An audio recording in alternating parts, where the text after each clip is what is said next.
की राजधानी पाटलिपुत्र में राज दरबार का विपक्ष सम्राट महापरिमा एक सुसज्जित सिंहासन पर बैठे। सभी अधिकारी तथा दरबारी अपने अपने स्थानों पर विराजमान थे। दरबार दर्शकों से भरा हुआ है। एक और लोहे का बड़ा सा पिंजरा रखा है। पिंजरे में एक सिंह है जिसका दरवाजे पर ताला लगा है। आज्ञा महाराज, क्या सारी व्यवस्था पूरी हो चुकी है? जी महाराज, यदि आज्ञा हो तो घोषणा करवा कीजिए। आज्ञा है। प्रतिहारी। आज्ञा प्रतिहारी। वादक नरेश की घोषणा दरबार में पढ़ी जाए। जो आज्ञा महाराज।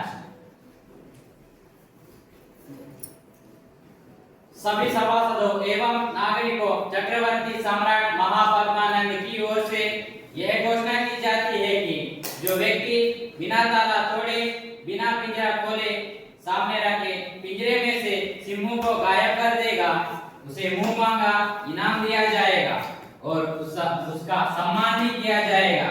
जो व्यक्ति भी अपना भाग्य आजमाना चाहे वे आगे सभी कक्षा में सन्नाटा जल जाता है। भारत की बड़े की जय हो। क्या यह संभव हो सकता है कि बिना पिंजरा खोले सिंह को गायब कर दिया जाए? सन्नाटा छा जाता है। महाराज की बड़े की जय हो। क्या यह संभव हो सकता है कि बिना पिंजरा खोले सिंह को गायब कर दिया जाए? महाराज, यह आदेश समस्या सुलझाने के लिए, तर्क करने के लिए नहीं है। यह बुद्धि की परीक्षा है। बुद्धिमान और कुशल व्यक्ति ही ऐसा कर सकेगा, यही हमारा विश्वास है। इस असंभव कार्य को परमेश्वर ही संभव कर सकता है। हमें तो लगता है कि यह कार्य ईश्वर के अलावा किसी अन्य की बस की बात नहीं। ईश्वर की दी हुई प्रतिभा सभी में निवास करती है। हो सकता है कि कोई प्रतिभावान व्यक्ति इस असंभव कार्य को संभव कर दे। यदि ये सिंह बाहर आ गया तो निश्चय ही हम सबको खा जाएगा। आप इसे बाहर ना आने दें। बुद्धि परीक्षा किसी और तरह से भी हो सकती है, यह हमारी प्रार्थना है। यह समस्या मगध राज्य के बुद्धिमानों को पड़ोसी राज्य की ओर से दी गई एक चुनौती है। घबराने की कोई बात नहीं। सभी की सुरक्षा का प्रबंध कर दिए गए हैं। आप शांति से समस्या का समाधान। सभा कक्ष में सन्नाटा छा जाता है। तो क्या मैं यह समझ लूं कि मगध में प्रतिभा की कमी है, बुद्धिमत्ता का अभाव है? महाराज की जय हो। मैं ये कार्य कर सकता हूँ। मुझे सिंह के पिंजरे के सिंह को गायब करने की अनुमति दीजिए। सभी विस्मय से बालक की ओर देखते हैं।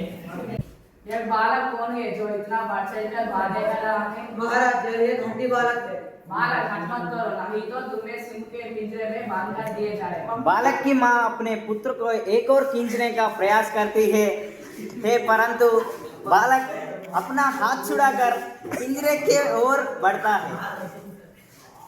महाराज, यदि मैं समस्या का समाधान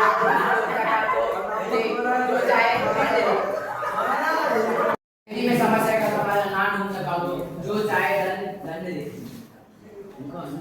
मुझे पिंजरे की ओर जाने की अनुमति दीजिए। खुशी से जा सकते हो। बालक पिंजरे के पास जाकर सिंह के ध्यान से देखता है और अपना बुद्धि लड़ाता है। सिंह के रहस्य वह जान लेता है। दरबार में सब चकित होकर देख रहे थे। सब में कुतूहलता थी कि आगे क्या होने वाला। महाराज, यदि मैं सिंह को बाहर निकाल दूंगा, आप कृपया पिंजरे के चारों ओर आग लगाने का प्रबंध करिए और मुझे अपना कार्य करने दें। सम्राट के आदेश अनुसार पिंजरे के चारों ओर आग लगा दी जाती है। पिंजरा का आग ही लपटों में गिर जाता है। देखते ही देखते शेर गायब हो जाता है। आग की लपटों